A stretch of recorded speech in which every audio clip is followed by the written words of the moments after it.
All right, we are live. Awesome. Well, let's get a few seconds. Wait for some people to hop into the lobby so we can get prepared, and then we can get this game going. How's everybody doing? Doing great. I'm gonna point out it's a little unfair that Trent has extra help on his shoulder. I was under the impression this was a one-on-one debate, but we'll he says whatever. That's the muscle. That's the muscle he didn't have. Oh, I got all the muscle. I won't even. There we go. I'll spare you guys. Don't do that again. That's intimidating. Yeah, I know, right? You're gonna scare people. Yeah. You know, it was already the beard was already. Yeah, intimidating I'll scare enough. a mouse is what I'll say. That's so great. I'm gonna give it like my beard for a month. Okay, so get jealous. See, I get patches. That's the frustrating part. I get patches and like little spots here and there that just don't want to grow in, and that's why Mike, when I have to shape it to make it look good, and my dad calls me a girl whenever I'm like messing with my hair or my appearance and all that jazz. But like, I have to get it nice looking because otherwise I'm just in there. It's like my whole day is ruined. I spent an hour in the bathroom. I'm a freaking woman. Yeah, I'm a very I have too much hair, so I'll dry it off, and then I'm like, all right, that works. I don't know if anyone can tell if one of the 1,000 that I have is over here as opposed to over there, so it works out. But when you have less, you got to make sure you're all manicured. Right. Okay, well, gentlemen, let's get this show on the road. You guys ready? Yeah, sure. Excited. Awesome. Let's go. Okay, thank you everybody for joining the live stream. We are about to start. The subject is going to be a debate over, is God necessary for objective morality? Our topic is going to be debated between two positions. J. Mike, who is a atheist and moral realist. You can find him at Axioms on Trial on YouTube and at Atheist Jesus on TikTok. On the opposing side is Trenton Gill, who is part of the Pointless Thorns ministry. He is an ex-atheist Christian pastor, and his position is that God is necessary for objective morality. Gentlemen, thank you for joining today. Thank you. Thank you. I mute myself all the time, so that'll be a thing that I'll have to work on. No worries. Well, if you guys, I would appreciate you mute yourselves whenever you guys aren't speaking or whatever, just to avoid any extra noise or anything like that. But thank you very much. So just to lay out, we've already talked about this before. Everybody has agreed on the terms. There are going to be two 15-minute opening statements, beginning with Mr. Trenton, and then after that, two 10-minute rebuttals, and after that, two 10-minute Q&As where we have some back and forth, and then lastly, we have two 5-minute closing statements with a sum of 120 minutes. I will be keeping the timer with my extra fancy technology here, also known as a timer, and you will be good to go. And I will give you a 2-minute warning before each time is up. So, gentlemen, start your races. All right. So my argument is that the best, most reasonable account for objective morality is that necessarily if moral values exist, then God exists. Necessarily, moral values do exist. Therefore, necessarily, God exists. So in other words, if God does not exist, morality would most certainly be relative. If God does not exist, objective moral values and duties do not exist.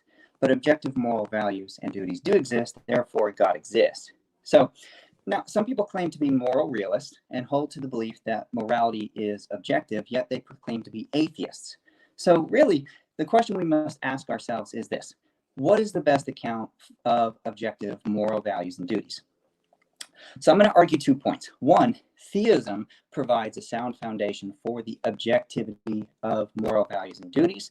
And two, atheism does not provide as sound a foundation as theism for the objectivity of moral values and duties. Now, legislators govern actions by deeming some actions permissible and other actions impermissible. The laws don't indicate whether an action is good or bad. They simply permit or prohibit. So moral deals with right or wrong and good, bad. Now, people can deny the absolute moral law with their lips, but they cannot deny it by the way they live their lives. Now, this is evident by how they respond when something wrong is done to them. The moral law is innately within us, and it's universal. Now, the exception is not the rule. So, like, just as the existence of blind or deaf people is the exception and not the rule, we do naturally know a difference between what we want to do and what should be done. Now, without an objective standard or reference point, we can't argue that anything is good or bad, right or wrong. Think of a compass. Without true north, how do you know what is west, east, or south? And when a diver gets disoriented in the sea, an air bubble might travel down, and that's how you would actually know that the way is up. So, also, we cannot know what is crooked without first knowing the standard of straight.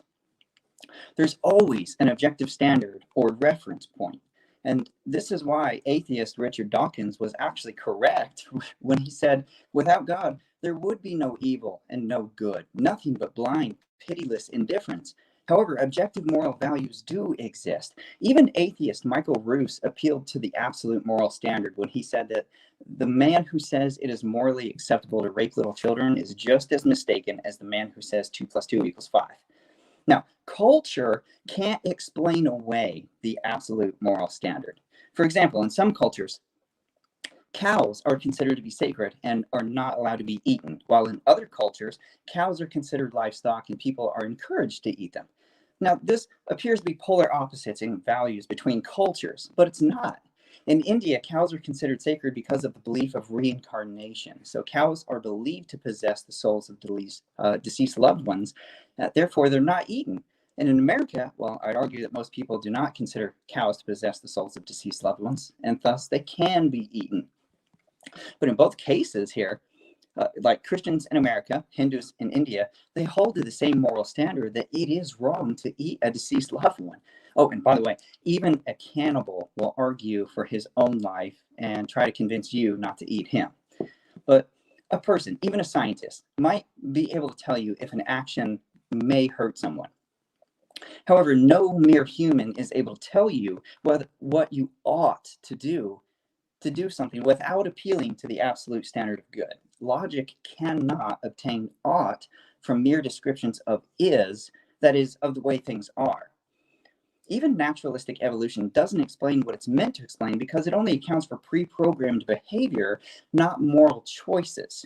Morality dictates what future behavior ought to be. Darwinism can only attempt to describe why humans acted a certain way in the past. Unless we are nihilists and we assume the universe is irrational, well, there must be an objective moral law, but objective moral laws require an objective moral law giver. Now, consider the following. 1, there must be a universal moral law, or else, A, moral disagreements would make no sense, as we all assume they do.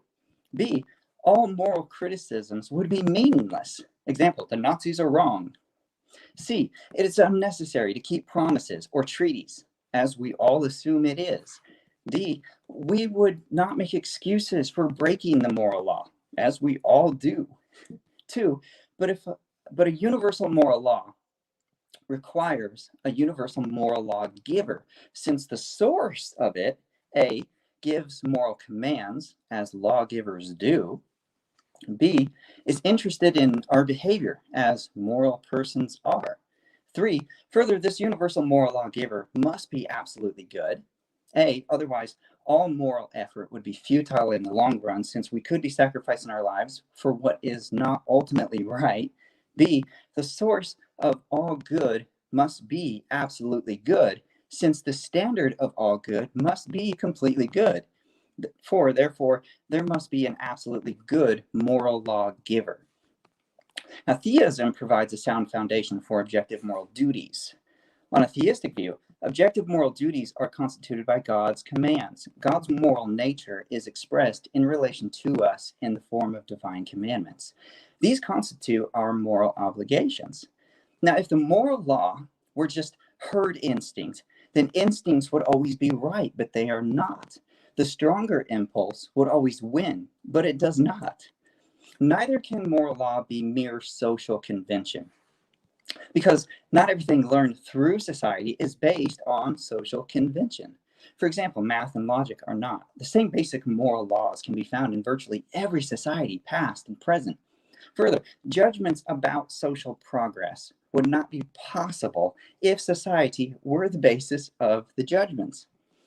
Moral law is not mere human preference or popular agreement. All value judgments would be meaningless, including such statements as hate is wrong, racism is wrong. Moral objectivity is a rationally necessary postulate because something cannot be judged as better or worse unless there is an objective standard of comparison. Moral disagreements demand an objective standard because opposites cannot both be right. If a man declares that raping a woman is acceptable, but the woman disagrees, there must be an objective standard of right by which to measure the action. The only way the world can possibly be imperfect is if there is an absolutely perfect standard by which it can be judged to be imperfect. For injustice makes sense only if there is a standard of justice by which something is known to be unjust. One cannot call something crooked unless the standard of straight has been established. Evil in the world presupposes a perfect standard of goodness. For if anyone insists there is real imperfection in the world, again, there must be a perfect standard by which this is known.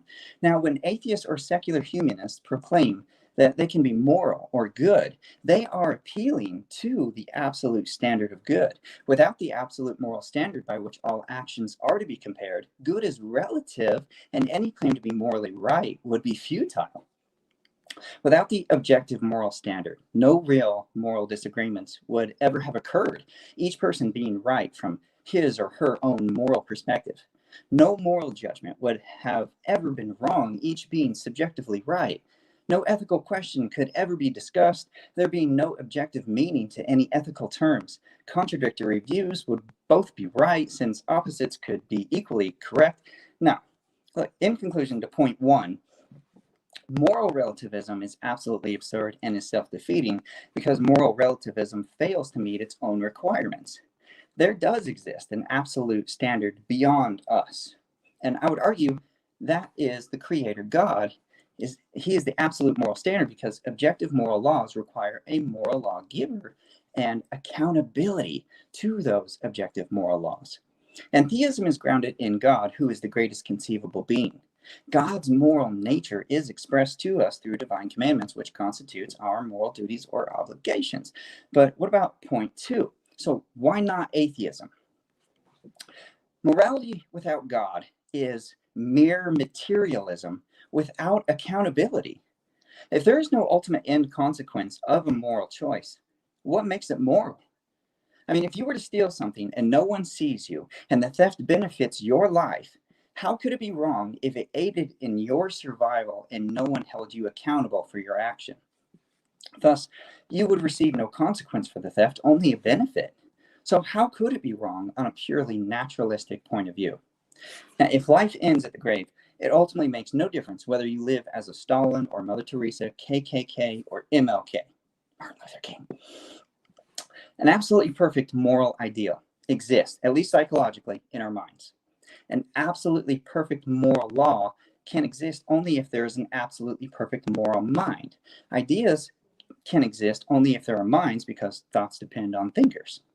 And absolute ideas depend on an absolute mind, not an individual finite minds like ours. Hence, it's rationally necessary to postulate an absolute mind as the basis for the absolutely perfect moral idea. The fact is that ideas only exist in minds, and it takes a mind to produce a mind.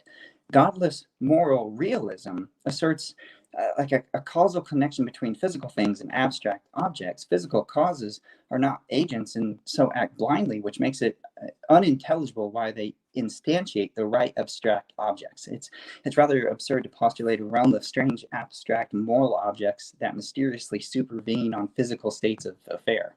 But I'll also argue that if God does not exist, true free will cannot exist. If atheism is true, we live in a purely material universe consisting of nothing more than space, time, and matter, governed by nothing more than the laws of physics and chemistry.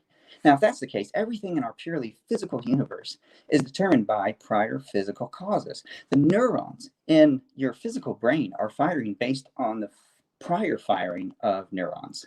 So these events are like dominoes that fall because, well, they're struck by prior falling dominoes. You don't have any control over the sequence of events. That's why atheists like Sam Harris, who's trained as a neuroscience, they deny the existence of human free agency altogether. But atheists such as Sam Harris claim free agency is an illusion. But without a mind, Without free will, moral obligation goes out the window. But we have good evidence to demonstrate that the universe is not how atheists describe it. Either moral actions are uncaused, caused by another, or caused by oneself. But no action can be uncaused. That violates the fundamental rational principle that every event has a cause.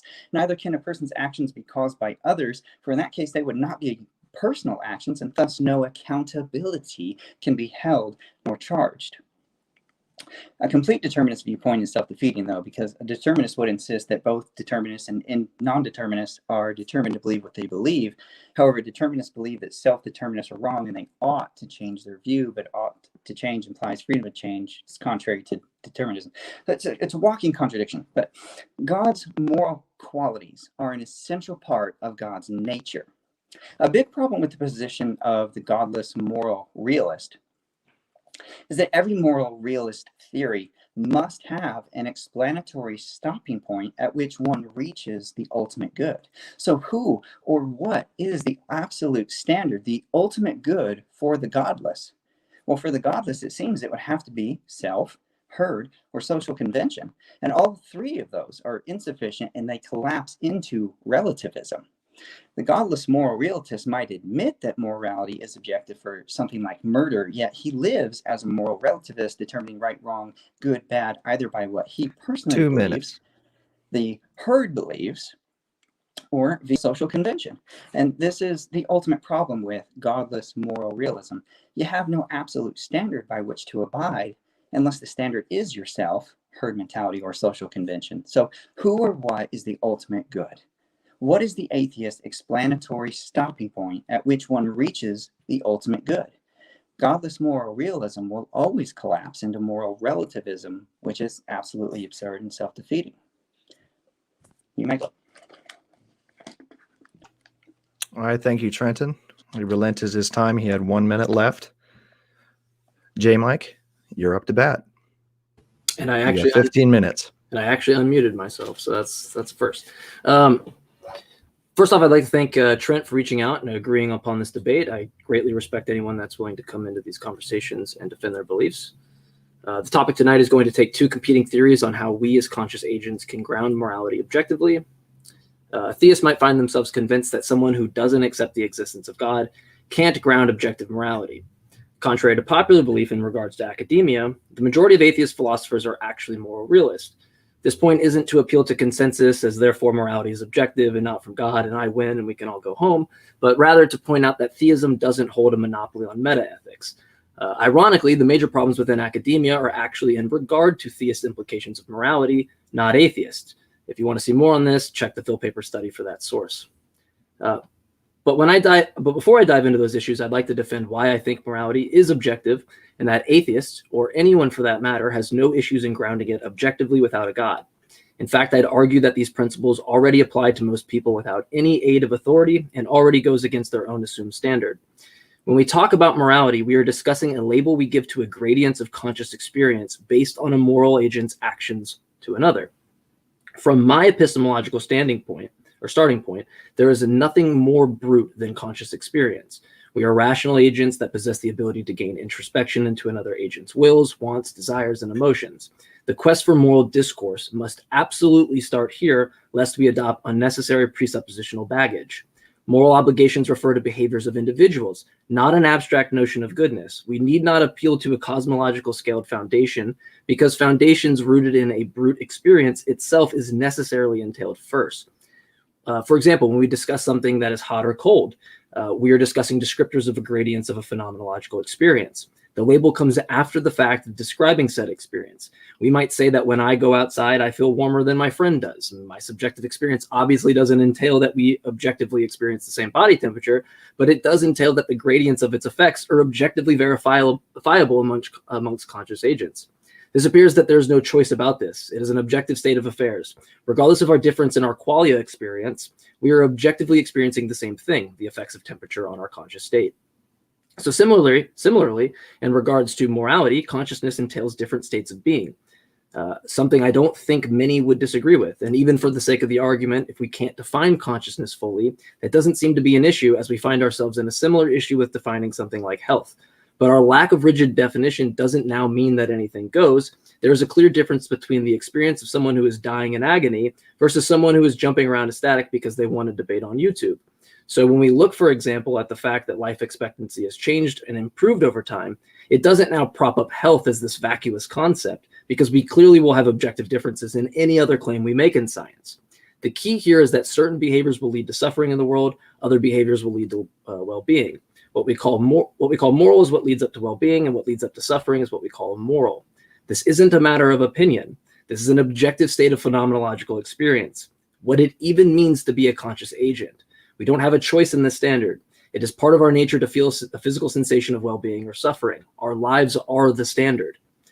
Of course, we can make objections that a serial killer's desire to affect well-being for the sake of his own, or a heroin addict's decision to do heroin to experience bliss, undercuts the argument and that they would be maximizing their well-being.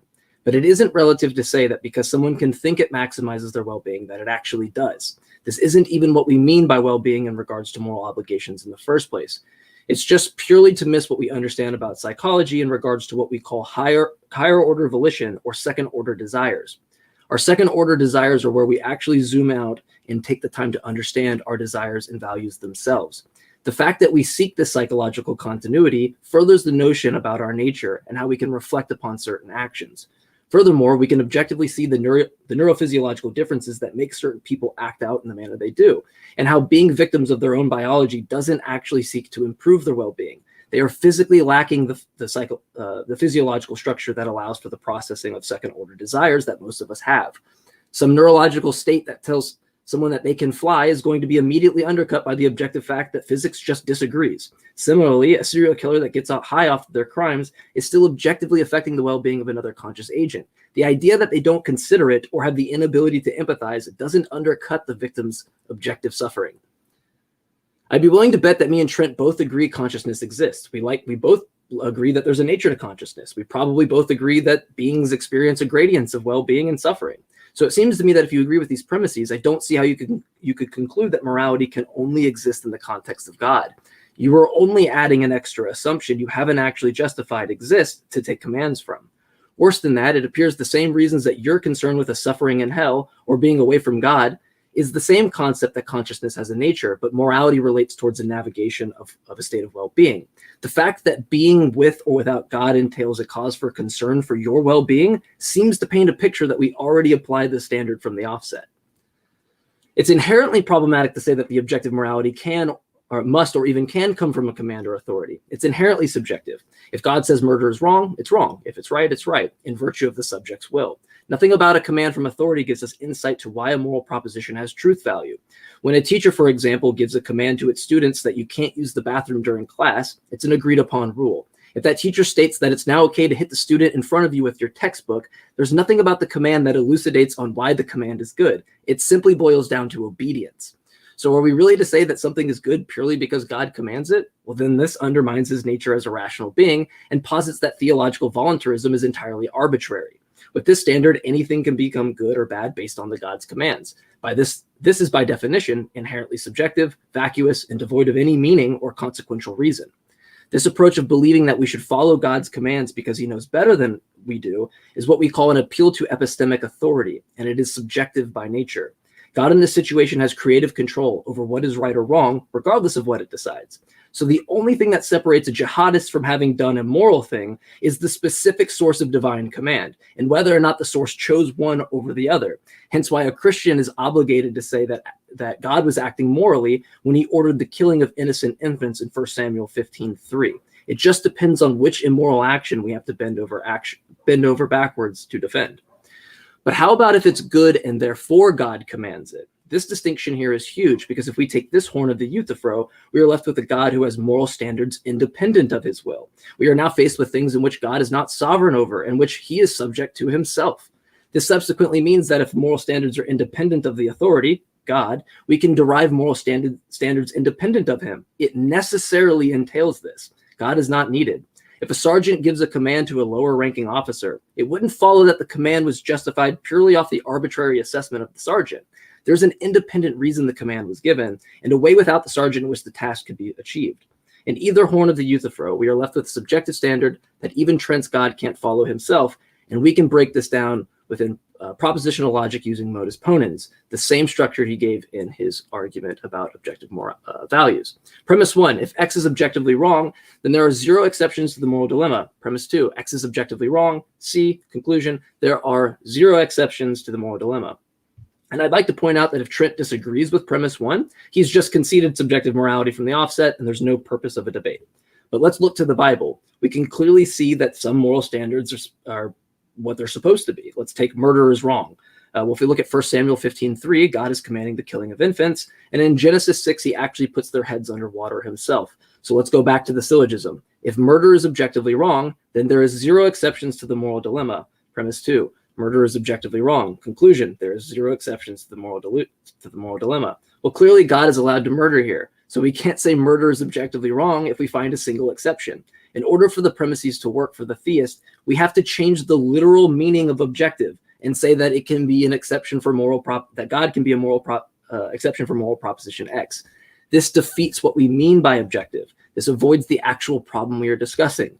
This only works if the theist concedes moral proposition is subjective so that the God can serve as an explanation when it best fits for the narrative. Essentially, murdering babies is wrong unless God does it. Trent is either going to have to, 1, fruitlessly defend why God can make an exception to an objective moral proposition and change the meaning of objectivity, 2, admit that God is acting immorally, or 3, we'll have to concede that this is inherently subjective.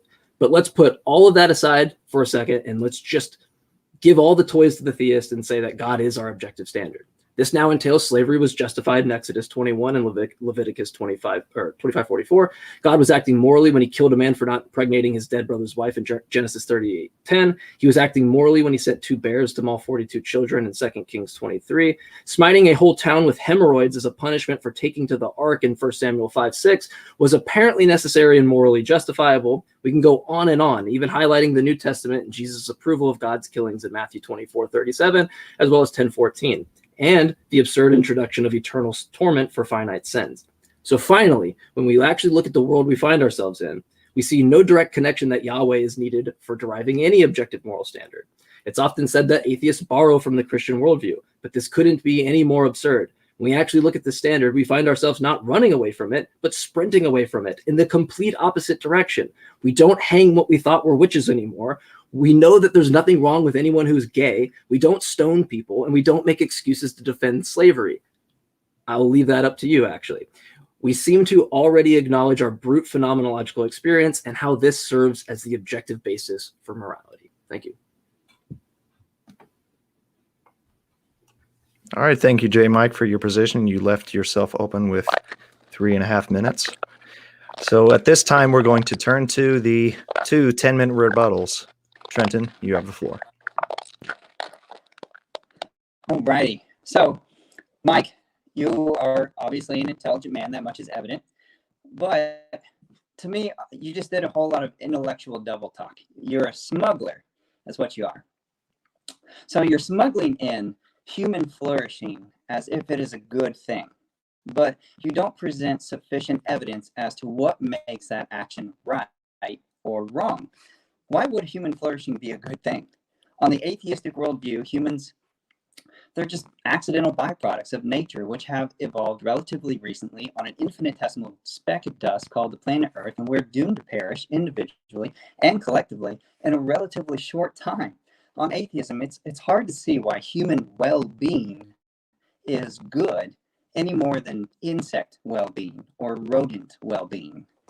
Now, if you reject that moral values are platonic objects existing independent of the material world, your only recourse is to try to ground moral values in the natural world. But how can you do that? Nature is in and of itself just morally neutral. On a naturalistic view, moral values are just behavioral byproducts of biological evolution and social conditioning. And if you're like the atheist philosopher of science, Michael Ruse, well, you'll say that morality is just an aid to survival and reproduction. But if you're going to argue from a naturalistic point of view, you need to live it out consistently. Now, for us to think that human beings are special and our morality is objectively true is to succumb to the temptation to speciesism. That is to say, an unjustified bias in favor of one's own species. It's almost like we both know that human beings are special and set apart from the entire animal kingdom, just like the Bible says. But you are doing exactly what Sam Harris tried to do. So, how did Sam Harris propose to solve this value problem? Well, the trick he proposed was simply to redefine what he means by good and evil in non moral terms. He says we should define good as that which supports the well being of conscious creatures. So he says questions about values are really questions about the well being of conscious creatures. And therefore, he concludes it makes no sense to ask whether maximizing well being is good. Well, why not? Because he's redefined the word good to mean well being of conscious creatures. So to ask, why is maximizing creatures' well being good is on like his definition the same as asking, why does maximizing creatures' well being maximize creatures' well-being? It's just a tautology. It's just talking in circles. So Sam Harris solved the value problem just by redefining his terms, but it's nothing more than wordplay, and that's exactly what I think you're guilty of doing. You're arguing for objective morality, but by whose standard is this known? Who or what is the ultimate stopping point of good? Your definition comes from either self, herd mentality, or social convention. I've already refuted those. So you, much like Sam Harris, you aren't really talking about objective moral values at all. You're more or less just talking about what's conducive to the flourishing of sentient life on this planet. Your so-called answer or solution to the value problem is just a semantical trick of an arbitrary and idiosyncratic redefinition of terms good and evil in non-moral vocabulary. It's just a bunch of intellectual double talk that never addresses the roots of the issue. Mainly, the ultimate good as the standard and the fact that moral laws require a moral lawgiver, because without a moral lawgiver, there's no accountability for the moral laws. Also, atheism does not provide a sound foundation for objective moral duties. Duty has to do with moral obligation or prohibition, what I ought or ought not to do. Natural science tells us only what is, not what ought to be the case. As the philosopher Jerry Fodor has written, science is about facts, not norms. It might tell us how we are, but it wouldn't tell us what is wrong with how we are. In particular, it cannot tell us that we have a moral obligation to take actions which are conducive to human flourishing. So if there is no God, what foundation remains for objective moral duties? On the naturalistic view, human beings are just animals, and animals have no moral obligation to one another. When a lion kills a zebra, it kills a zebra, but it doesn't murder a zebra. When a great white shark forcibly copulates with a female, it forcibly copulates with a female, but it doesn't rape the female, for none of those actions are forbidden or obligatory. There is no moral dimension to these actions in a naturalistic view. So if God does not exist, we do not have any moral obligations as mere animals as part of the animal kingdom. Who or what imposes the obligations upon us? Where do they come from? Why would they be anything more than subjective impression ingrained into us by societal and parental conditioning? On the atheistic view, certain actions such as rape and incest, they may not be biologically and socially advantageous, and so in the course of human development have become taboo. That is socially unacceptable behavior, but that does absolutely nothing to prove that such acts are really wrong. Moral obligations or prohibitions arise in response to imperatives from a competent authority. For example, if a policeman tells you to pull over, then because of his authority, who he is, you're legally obligated to pull over. But if some random stranger tells you to pull over, you're not legally obligated to do so. Now, in the absence of God, the moral lawgiver, what authority is there to issue moral commands or prohibitions? Why would morality be objective as well as universal? I just don't understand. I don't see the reasoning behind it. There is no reason on atheism, and therefore there are no moral imperatives for us to obey. In the absence of God, there just isn't any sort of moral obligation or prohibition that characterizes our lives. In particular, we're not morally obligated to promote the flourishing of conscious creatures. And I speak All of that to the failure of the atheistic worldview. However, you have perceived rightly that objective morality does exist. But because you have acknowledged objective morality, you now need the ultimate good stopping point as the absolute moral standard by which all actions can be judged as being wrong. Furthermore, you would need to acknowledge that moral laws require a moral lawgiver and also address accountability. So, do you live out consistently your objective moral duties, or have you allowed self, herd, or social convention to become your ultimate good stopping point, or do you shift back and forth between them? You have mentioned a lot of things in rebuttal to Christianity, which I encourage you to ask me questions about later. But your morality seems to shift too much. Who or what is the absolute moral standard? What is the atheist's explanatory stopping point at which one reaches the ultimate good? You go. All right, thank you, Trenton. You have relented your time. There's 2 minutes left. J. Mike, you were up. Sweet. Yeah, I just kind of jotted some things down here, so if I won't miss much. If I miss anything that you want a specific answer to, then we can get that in the Q&A. The first thing I have written down is that you presented a syllogism and modus ponens, using the modus ponens form about if moral values and objective duties exist, then God exists. Moral values and objective duties exist, therefore God exists. So this is a valid syllogism to use, but so is it is Tuesday, therefore the moon is made of cream cheese. It is Tuesday, therefore the moon is made of cream cheese. What it's not is it's not sound. You can assert that P and Q relate in that way, and if we accept P, we can also accept Q. That's just to say I'm going to use a modus ponens form of argument.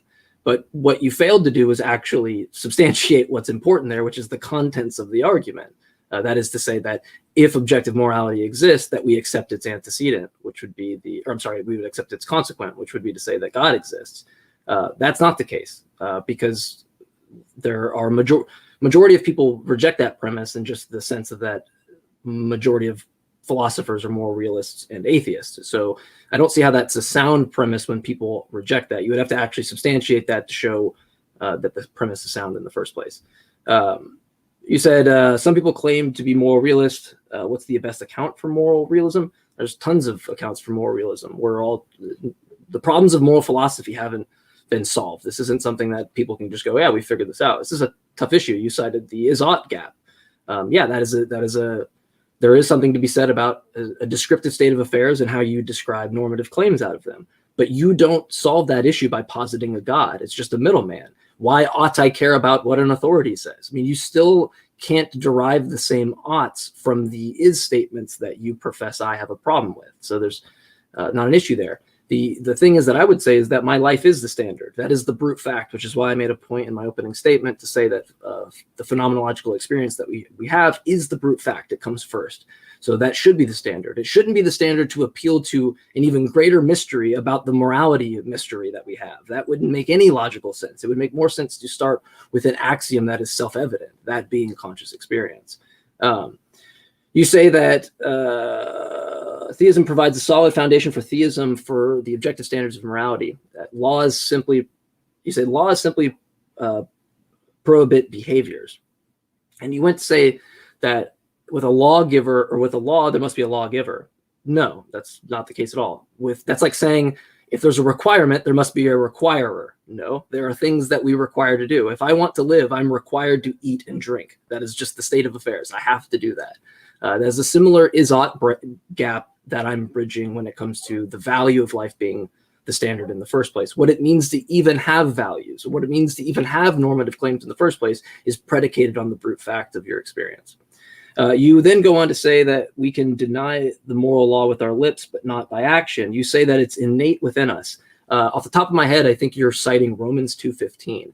The problem with that is that if you're citing Romans 2:15, you've just conceded subjective morality to say that if God has just innately put this within us, which is in virtue of the statement you said, that we can deny the moral law by our lips, but not by our action, well, then that means that we innately do have it, like Romans 2:15 professes. The problem is that Satan had decided my moral standard, or if that I had decided my moral standard, or if that anyone had started their moral standard that was in replace of God, then we would just be victims to that robotic system of, hey, this is what is set for you for your moral standard. How would we know any difference? And wouldn't we just smell like roses under any proposed moral standard, under that innate thing that is hardwired into us?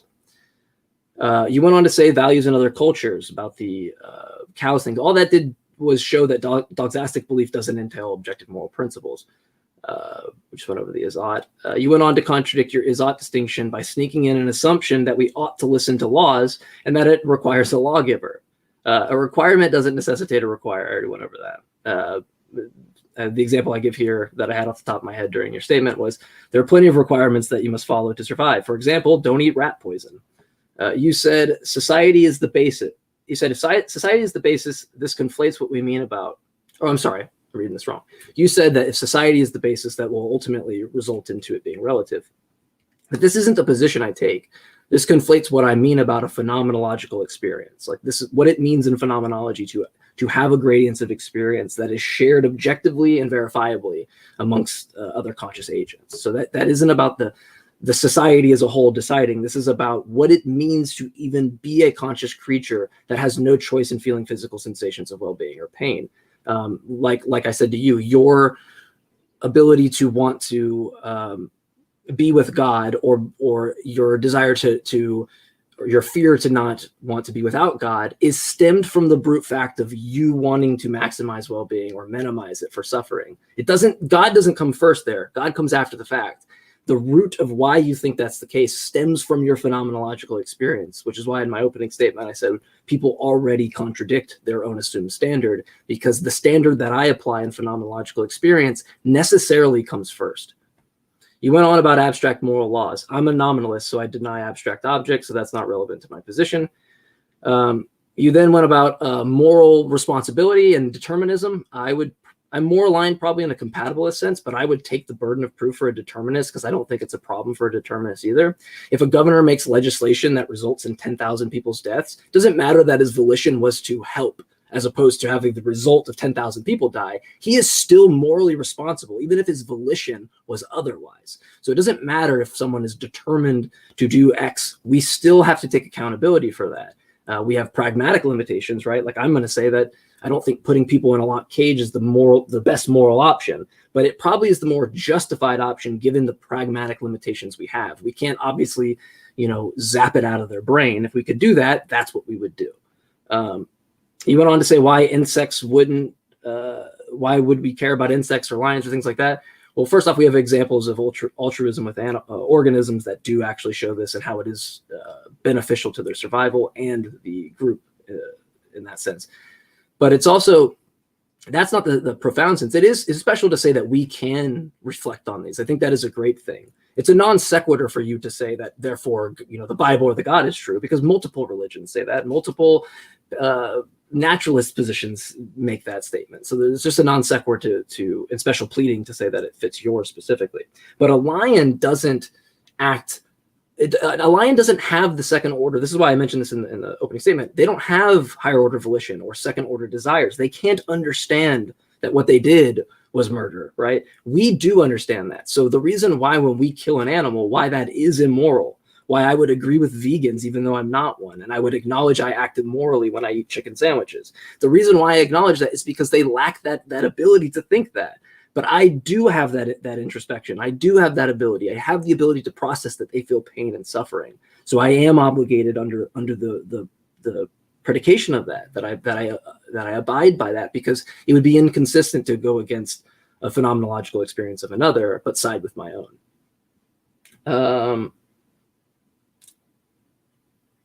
And I think, I guess I'll just end it there.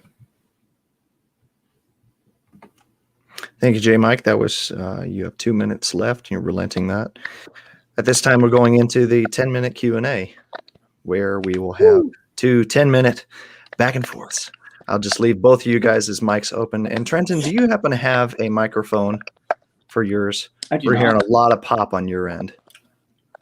I will mute my. No, I meant like when this is going to be a back and forth here. Was that part of the Q&A when you asked them that question? No, I'm just kidding. It was a bad joke. Dad joke. Yeah. No, you're good. You're good. When I mirror this on my channel, I'll clip that part out. Yeah, no, you're good. Go for it. No, Mike. No. Embarrassing moments must stay. All right, so we're gonna start. Trenton, you have your questions for J Mike, and then you got 10 minutes to ask him, and he can respond, and then 10 minutes from his end. Starting now. All right. So you mentioned a lot of stuff about survivability and everything. If the Nazis had managed to conquer everyone and they eventually influenced decisions and determined what is right and wrong, and they proved that they were the fittest for survival, would they still be immoral for killing all of the people that they had killed? Yeah, because when we talk about a phenomenological experience, we're not talking about the mere length of a life or something like that, and that relative. We're actually talking about the quality of somebody's life. So it doesn't negate the fact that they obliterated the quality of somebody's life, and then subsequently that attaches to other people that were surrounded and associated with them as a cascading effect. So it wouldn't matter when we talk about the phenomenological state. I'm not referencing survival of the fittest as some concept, which I don't even really use in my moral philosophy in that sense. But I'm not saying that that survivability matters in the context of longevity. It matters. What matters in phenomenological conscious experience, which is my foundation, is the actual quality of the life. So it negates all that. Interesting. So, assuming you had a wife, what if your wife confessed to you that she had cheated on you with another man and she found out she is pregnant from that other man's seed? Mm-hmm. She tells you it was a stupid mistake. She's filled with remorse and regret. She loves you. She wants you to forgive her and that she only wants to be with you. And because you already have 3 children with her, you want to restore that relationship and make your marriage work. But she then asks you to drive her to the abortion clinic so that she can terminate the mistake. Would you drive her there? Would you support her decision to get an abortion? Would you also desire to terminate the innocent life growing within her? Or would you value the life and defend the defenseless even though the child would not be yours? Well, it depends on a lot of factors. It depends on where we're at in terms of the pregnancy. Is there relevance to that? Because I do take a standpoint that there is a moral obligation at a certain point where it's no longer a moral decision. Well, that's interesting you say that, because you were talking about it's not about the length of life, it's the quality. So because life begins at conception, the essentialistic definition, psychological, philosophical concept. Well, I would disagree with that. So you disagree that life begins at conception? Yeah. Interesting. And you said a lot of other things morally related, like homosexuality. Do you believe that homosexual sexual activity is immoral or morally right? And how do you come to this objective moral standard to justify your claim? It's moral because it's conscious creatures engaging in consented acts that don't affect anybody in any way. It affects nobody's well-being. This affects nobody's phenomenological experience. And anybody that would say it does affect yours, you're the one being immoral, because that would be the actual thing that would affect the other person, and the fact that you're deeming them lesser of value. So there's nothing wrong with homosexuality. You would have to actually show me what is wrong with it. Like, to simply just give a blanket statement that it's wrong, I don't, there's nothing I have to defend. There's nothing that's implicated within the definition of homosexuality that implies immorality. There's nothing about that affects the conscious state that I have. What would be I know this isn't my Q&A. I just don't understand what would be the actual reason homosexuality would be immoral in any way. Well, what about, it's like saying bike riding would be immoral. It just seems like a weird proposition. Do you believe that polyamorous sexual relationships are immoral or morally right? If everybody involved consents, it's moral. Interesting. Do you believe that pornography is immoral or morally right? Pornography is moral if all the adults consenting are consenting. Yeah, it's fine. I don't have an issue with that. Interesting. Have you done any research to realize that the secular research reveals that pornography changes what men and women expect from each other, creates dissociation from reality, destroys relationships, and distorts children's ideas of sex and sexuality? Not at all, because I have personal experience where watching porn with my significant other has actually been beneficial for the relationship. So that's just an anecdotal testimony that I would have to actually see the the peer-reviewed, not just a study for, but a peer-reviewed study for. I would disagree with that. Really. And that's why I have no issues saying that live on a broadcast.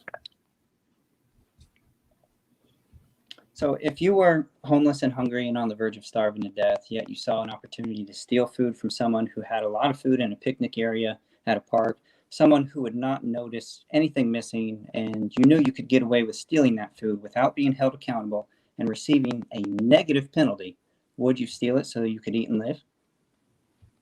You're talking about stealing food? It would be immoral, but it would be justified under pragmatic limitations. But it would still be immoral. Like if I had an ability to gain food without having to steal it, that would be the moral option, right? If it's the only option I have and I die, well, it'd still be immoral, but I might be justified in some action for doing it because I have pragmatic limitations, right? So like the trolley problem. It's a similar issue. One last question. So what if you were on a cruise ship that somehow caught on fire? Everyone had to abandon ship. Unfortunately, there's not enough lifeboats for all the passengers. The lifeboats soon fill with people carrying more than they can actually carry, designed to carry. You and your pregnant wife managed to get in one. However, it is sitting dangerously low in the water. Just a few inches lower, it'll sink. Not another person can actually come in that boat, or it will take on water and it will sink. An elderly man is out in the water and asks you to let him in the lifeboat. Would you let him in? Are you asking me if it would be immoral for me to not let him in? I'm just asking a bunch of questions to gauge where I might be able to let him in. If you're saying if I let him in, we all drown, then no. I'd probably have to take a utilitarian approach. But that's just, again, based on pragmatic limitations. If we didn't have the limitation of the lifeboats, which isn't my moral responsibility or obligation in the first place, then yeah, we'd let them in. But the fact that my circumstances result in something where my action will now affect others' well-being, well, then I would potentially be acting immorally, or I'd be justified in denying that person's entrance. Essentially, these types of questions try to get to the root of that. You'll have an issue with your moral dilemma. I have no problem with that. There's going to be, like the trolley problem, there's going to be a moral, like killing 1 over the 5 or killing 5 over the 1 isn't to say this is moral, this isn't moral. They're both immoral. It's just based upon pragmatic limitations that we have. If we had more technological advancements, my buddy T-Jump uses the example that if we just had a force field, right, no logical contradiction of having a force field, but if we had one, then we'd be able to prevent a lot of those moral situations and issues, or be able to have an alternate decision as opposed to what we're faced with. So this comes down to what we are pragmatically limited by as a species.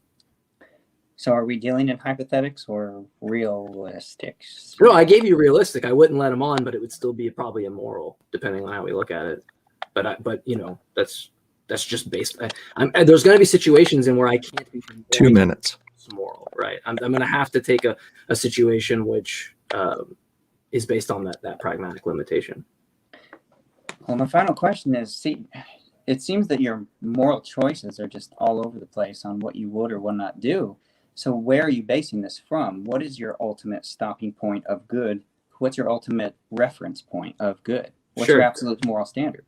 Yeah, the moral standard is the phenomenological state at which we experience. If I experience a state that promotes my well-being, eating whatever food it might be, or helping another person where their phenomenological state is increased or they feel better about themselves, those types of things is the standard on that, because it's the brute axiom at which we start anything with. Like my epistemology on how I know anything starts with,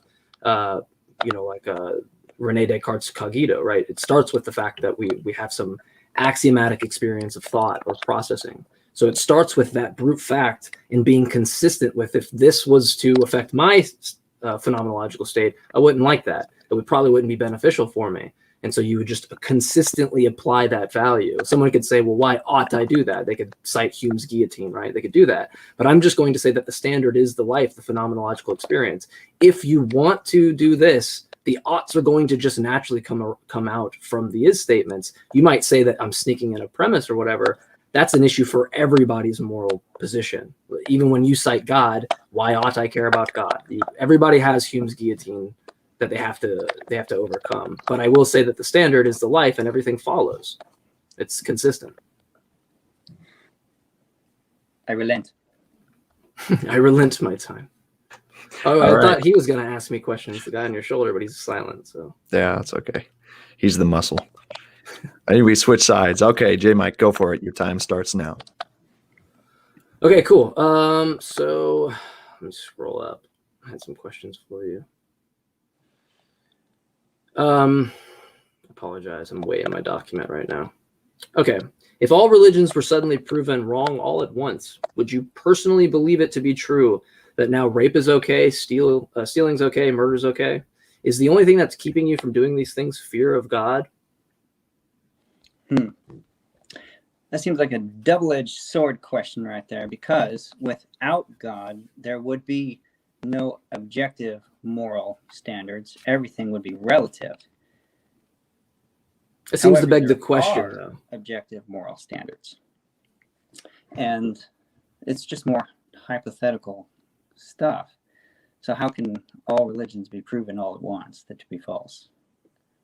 Well, I'm just saying naturalism is true, right? We determine naturalism is true. Is it now okay to rape, steal, or murder?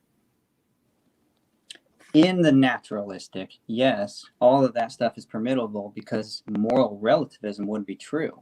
However, morality is objective. That's why naturalism can't be true. Well, I mean, obviously, I would disagree with that as a naturalist who believes in objective morality. So is the only thing that's keeping you from doing those things because of God? Is it a fear of God? What is that? No. As is said, I mean, it's written on our hearts as well. So yes, it's twofold. We innately know when things are right, wrong, but also we have other divine commandments from God. So there's two aspects of it.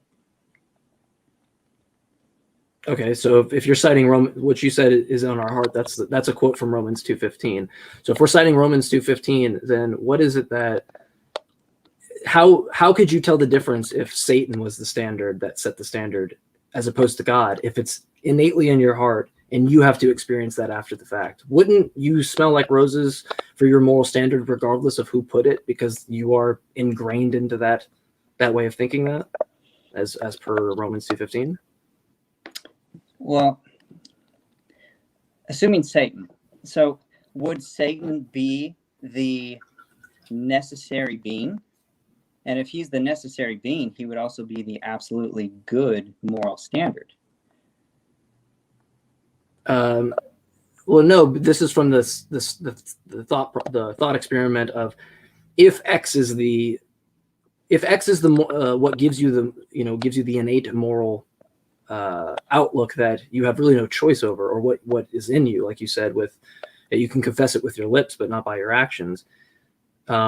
Then it seems that you're just conceding a brainwashed version of morality, that you don't have a choice in the matter, and that if we substitute whoever the divine source is, that it'll apply equally every time, and no one would be able to tell the difference within that system because they're essentially brainwashed into that moral system. What's your question? My question is would you be able to tell the difference? Like, how would you be able to tell the difference Between what? between a different divine source citing Romans 2:15, the same methodology of instilling it within your heart? Like, if Satan instills that within your heart, then you wouldn't know any different. You're going to think that's good, right? Well, because logically, the necessary being is absolutely good. So I would know that it was not from good because it's in my heart. I know good. No, but this is what the point that you're missing. Romans 2:15 says it's written on your heart. If Satan has now written it on your heart, it's written on your heart, so you wouldn't know the difference. But Satan is not the absolute necessary being of moral standard. Yes, but that's only if you beg the question and decide to refuse the hypothetical situation that I'm asking you. But you would have to define who Satan is. We don't even have to use Satan. We could just say Agent X. It doesn't matter who it is. I'm saying, how would you know the difference if it's written on your heart? Because you keep going back to what's written on my heart, so I would know. But if something else wrote that on your heart and it has different moral standards, it seems you're going to have the exact same outlook. It's chosen for you. You're basically what would write something on our hearts if it's not the necessary being? Yes, but only a necessary being could write something on our hearts. I would say that's begging the question. Well, I don't want to spend all this time on one question, but I would say that's begging the question because, I mean, if you just assume that's the case, that's fine. But I would just say in this situation, Agent X is necessary. From my standpoint, where I base with contingency arguments, I'm going to say naturalism, is a necessary truth, or where I get my position from naturalism, right? But anyway, if God condones slavery, rape, genocide, infanticide, the mass killing of people for non-crimes, why do we not follow these laws given by God today if morality must come from God? Is this proof that morality without religion basically trumps religious teachings? Which subject are you asking about? All those immoral things. So from my worldview, slavery, rape, genocide, infanticide, and the mass killing of people is always immoral. Why don't we follow those laws if God was given those commandments, say to Saul, 1 Samuel 15:3, or the fact that we go against those teachings? You bring up 1 Samuel 15 a lot. Okay, so 1 Samuel 15, just like the Canaanites, the Amalekites were far from innocent. In fact, they were utterly depraved. Sure, but I'm not asking about the Amalekites. I'm asking you about what... That's 1 Samuel 15:3, though. The Amalekites. Sure, I gave an example, though. That's irrelevant to what I'm asking. What I'm asking is the fact that if God does those things, whatever it might be, we could cite 20 different verses where he does those things. In fact, I could cite more verses than that. My question to you is, why don't we follow these laws by God, given that morality comes from him? Why is that changed? If it's objective, it shouldn't change. May I interrupt? Are you essentially asking the question of the problem of evil, or why we even have to follow any sense of morality? No. I'm just simply asking that if God does actions X, rape, slavery, genocide, all those things, and then commands it for certain people, why don't we follow those laws? Or why are those contrary to the actions he takes and now they're immoral? Why does the objectivity of those moral propositions change? Because that isn't objectivity. Do you want my answer on slavery? Is that what you're asking? No. I'm asking why it can change? Because it clearly has changed. Are you familiar with covenants and also the depravity of man? Yes. So you're a proponent of dispensationalism or covenant theology? Well, if you're asking why things change, first of all, we're all fallen short of the glory of God. We're sinners from birth. So people naturally rebel. But what are you asking? I'm asking if God commits rape, genocide, infanticide, mass killing of people, why don't we follow the laws that are given by God today? Like, why has that changed in any way where it would be now immoral to commit the same actions? 2 minutes. Because if the moral proposition, if we're both talking about objective morality, moral proposition X is always immoral. It doesn't change. But you have a huge issue with relativism, but you're now adopting relativism. That's what I'm trying to show. Because of God's divine commands are from his nature of goodness, it makes no sense to ask the question like, if God commanded us to eat our children, would we be morally obligated to eat them? Because this proposition has an impossible antecedent and therefore no non-trivial truth value. It's like asking if there were a square circle, would its area be the square of one of its sides? That's not what I'm asking. I'm asking, God commits moral action X or immoral action X. Is it still immoral or is it moral? Because clearly if we do those actions that God did, then now that entails it's immoral in 2021 as opposed to whenever he told Saul he could kill innocent children that had no ability to think for themselves, or when he stuck their head underwater in Genesis 6 himself. Why does the proposition of killing that change? Why can't that be universally or objectively the case? Why is there an exception? Well, I think you're making the false claim that God has done these things. It's explicit in the text. Or is it? It's very explicit. So can I explain the text to you? Yeah, sure. That's fine. Which one? 1 Samuel 15? Well, we could go with the fact that God stuck people's heads underwater himself. I mean, just the fact that he did it. Or giving hemorrhoids to an entire town. I mean, there's a lot of examples we can use. Well, Right. Well, I was explaining to you, like for the one you keep citing. So these people were utterly depraved. So Scripture reveals that they desired to do wrong, to do evil, and they wanted to destroy God's chosen people, redemptive plan for all humankind. The act of their total destruction was necessitated by the gravity of their sin. Otherwise, some hardcore remnant would rise, resume hateful act toward them again, keep doing the evil.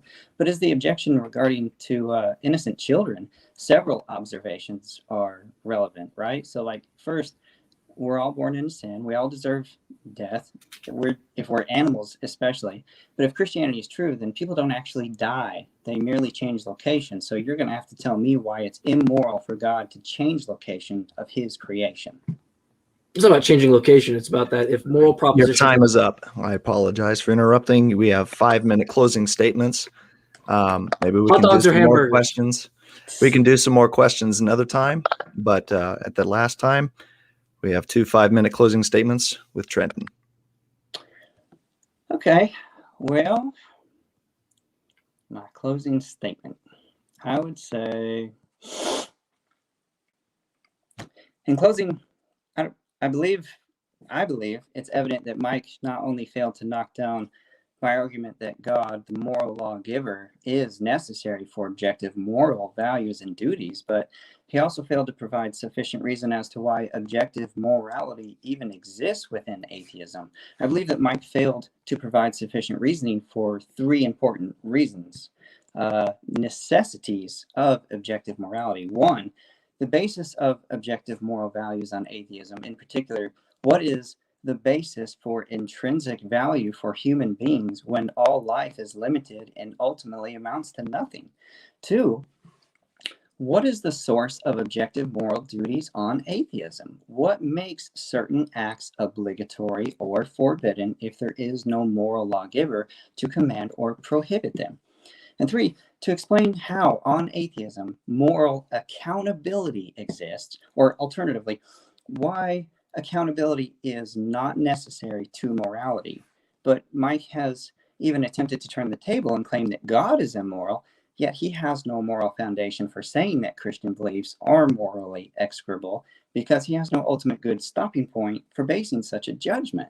If atheism is true, what objective foundation is there for affirming that one view is execrable and another is not? There's simply no basis for such judgments. Now, I'm not saying that people need to believe in God for objective morality to be true, only that God is necessary for objective morality. And Mike doesn't believe that God exists. However, like you keep quoting Romans 2:15, you have the moral law written on your heart, and that's why you do acknowledge that morality is objective. Unfortunately for the atheist, he cannot live out moral objectivity consistently because his actions reveal that he has no absolute standard, and thus his moral realism always collapses into moral relativism, as he lives out only what he believes is morally obligatory. However, if the atheist does hold to the truth that objective morality does exist, he will need to compare all duties to the absolute standard and be accountable to a moral lawgiver. And the only way to do that is to concede to a moral lawgiver exists. And this is why God is necessary for objective morality. You may go. All right. Thank you, Trenton. You relented his time, 2.5 minutes left. J. Mike, it's all you. All right. Bucky, you're filling in that mod role really well, man. Just saying that. Like, you're looking like a real pretty mod. good at it. Thank you. Good at it.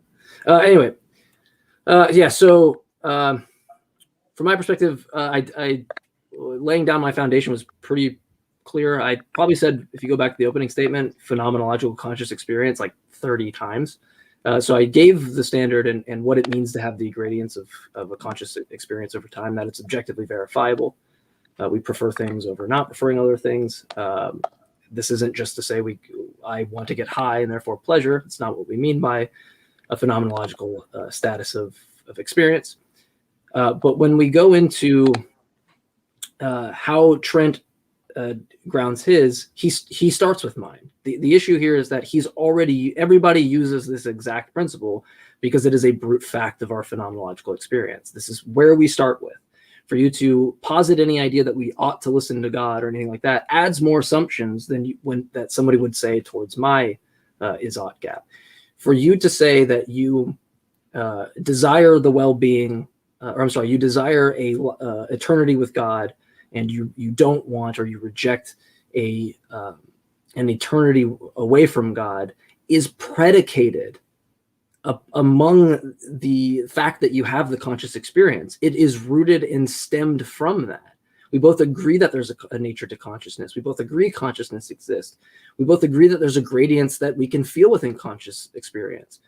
There's nothing about the authority of what someone tells you that you should do that elucidates on why the thing is true. This is to ignore a consequentialist approach at understanding why an action is immoral by just simply stating, well, whatever this thing says is moral. And this is why God is allowed to kill infants. This is why God is allowed to drown them. This is why God is no different than a celestial North Korean dictator. The only difference is that, oh, he's necessary and therefore it's the cause. It wouldn't matter if it's necessary. The gradients of conscious experience that we feel for an innocent person, a child, for someone that's raped, which, by the way, there are, I don't even know how many hundreds, probably thousands that are on a daily basis. We know 25,000 people starve a day. That none of that is worth the arbitrary assignments or assessments of a God's command, as opposed to actually having an introspective understanding of what it means to have conscious experience, what it means to affect someone else's conscious experience, and why that ultimately matters with the fact that we have higher order systems of volition or second order desires, where we can actually zoom out and look at what our desires are. My last point would be that in the worldview that Trent comes from, it is okay to defend God for killing babies. It's okay for him to enslave people against their will. It's okay for children to be born in Exodus 21 as chattel slavery, being slaves for the rest of their life. It's okay that women don't get the same rights. It's okay that homosexuals don't get the same rights as us. Every aspect of the moral system excludes people, whereas my moral standard includes everybody. And it includes everybody on the objective basis that we all share phenomenological experience and that we should all value that, not just some dogmastic assessment that thinks it gets you to modal, athletic, or alethic necessity. And I'll end with that. All right. Thank you, gentlemen, for this wonderful discussion. It's been very fruitful. And I thank you for all coming together and being respectful. With that, we will end it tonight. I know he relented his time. You had 2 minutes left. See, you could have blathered on some more and yeah, I mean, well, gotten a few more jabs in there. I feel like you're going more than you are, and it's like better to not be cut off in the middle of a sentence. It's okay. I want you guys to have that freedom. And with that, we'll end it here. Thank you, everybody, for joining, and you have a blessed night. I will say he didn't answer hot dogs or hamburgers, though. Well, we can clear the record now. No, it's fine. It's fine. It's fine. You know, it's whatever. We'll debate it next time. Yeah. Ow, hamburgers. Okay, there we go. Just for you, because that's the real objective truth right here. Yeah. That's the real objective question. All right, gentlemen. Thank you again. We'll see you.